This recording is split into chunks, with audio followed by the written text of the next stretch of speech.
So it's official. The iPhone 17 is here. iOS 26 dropped this week. And just like every other year, the Apple keynote that announced it all had the drama, the applause, and the perfectly lit demo reels. But here's the thing. With every launch, the same question comes back even louder. In 2025, is Apple still the king of design? That's what we're getting into today, but before we get into it, I'm Ziggy the Designer. I'm a graphic designer who's worked alongside some of the world's most recognizable brands, including United Airlines, Target, and Stanford University. If you like the conversations we're having on this channel, be sure to support the show by giving this episode a like, leaving a comment down below, and of course, by subscribing. Let's get into it. Design is all around us, so we might as well talk about it. So let's start off by giving credit where credit is due. Apple has essentially set the global standard for what design means. I mean, Apple has built its dynasty on design. That's the legacy here. In the late 90s, the iMac made computers fun with those candy-colored shells that we all know and love. The iPod turned white earbuds into a global status symbol. And the iPhone, I mean, that was the reset button for modern life. The entire way we interact with technology was rewritten the moment Steve Jobs pulled that rectangle out of his pocket. Apple, they don't just participate in design trends, they dictate them. Look at iOS 7 in 2013, right? Flat design wasn't a new thing, but when Apple flipped the switch, the entire industry followed. Gone was skeuomorphism. Gone was the bevels on buttons. Texture disappeared. Gradients got stripped down, and suddenly everything was minimal. You could feel the aftershocks across every app, every platform, and every tech startup over the next decade. Or how about Apple and their hardware, right? The unibody MacBook design in 2008 made aluminum a precious metal. And ever since then, every competitor has put out their own, premium metal laptop. Apple made that the benchmark. Even their branding has shaped culture. The Think Different campaign turned design into philosophy. The Apple Store turned retail into a destination. Steve Jobs' black turtleneck wasn't, just a personal wardrobe choice for him, right? That became part of the Apple brand. So yes, Apple has earned their flowers. They've proven that design isn't just decoration. They've proven that design could be the difference between a great product and a mediocre one. And for years, the rest of the industry has been playing catch up.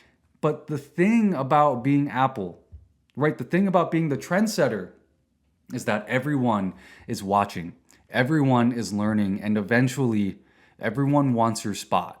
And we see that right now with the competition. The competition against Apple is loud, right? Samsung is experimenting with foldables, with saturated colors, with ads that poke fun at Apple fans. Remember that TV spot where they literally made fun of the iPhone notch with a haircut? That is confidence.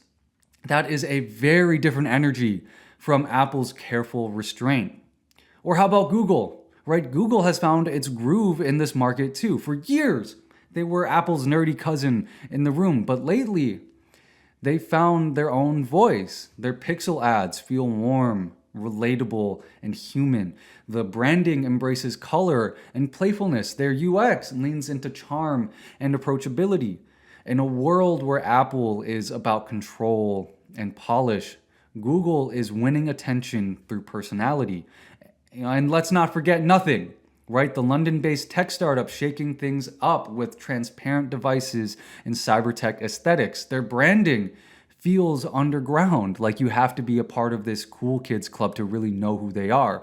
They're not trying to look like the future Apple is envisioning. They're building a completely different vision of the future. It's raw, it's weird, and it's working.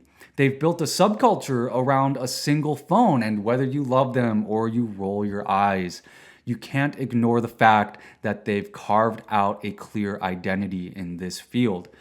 So when you put all of this next to the iPhone 17 and the iOS 26 rollout, Apple's sleek minimalism starts to feel less like a bold vision and more like a safe choice. So with all that, is Apple slipping? Maybe in excitement, maybe in risk-taking, but here's where they still hold the throne. In cultural influence.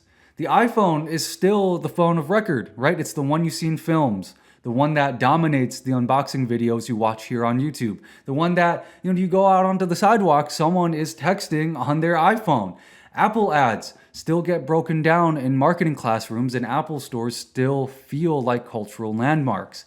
iOS 26 rolled out this week, and with that liquid glass UI, give it 6 months, and I bet we'll see apps and operating systems trying to mimic the look and feel. I mean, we saw something similar happen with the dynamic island on the iPhone 14 Pro. Within months, Android apps were replicating the concept. That's the power of Apple's influence here in action. Are they the boldest? No.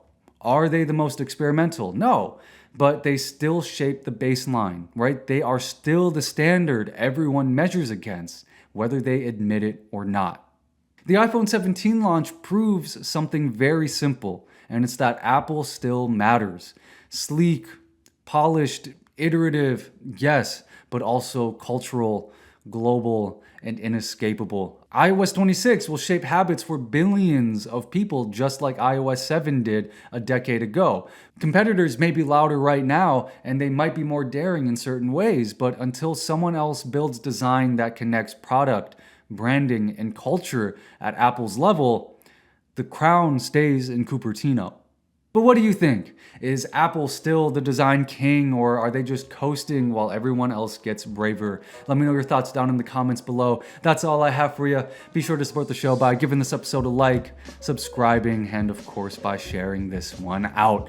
I've been Ziggy the Designer. If there are 2 things you need to know about me, it's that 1, I love design, and 2, I'm very opinionated. I'll talk with y'all later. Bye-bye.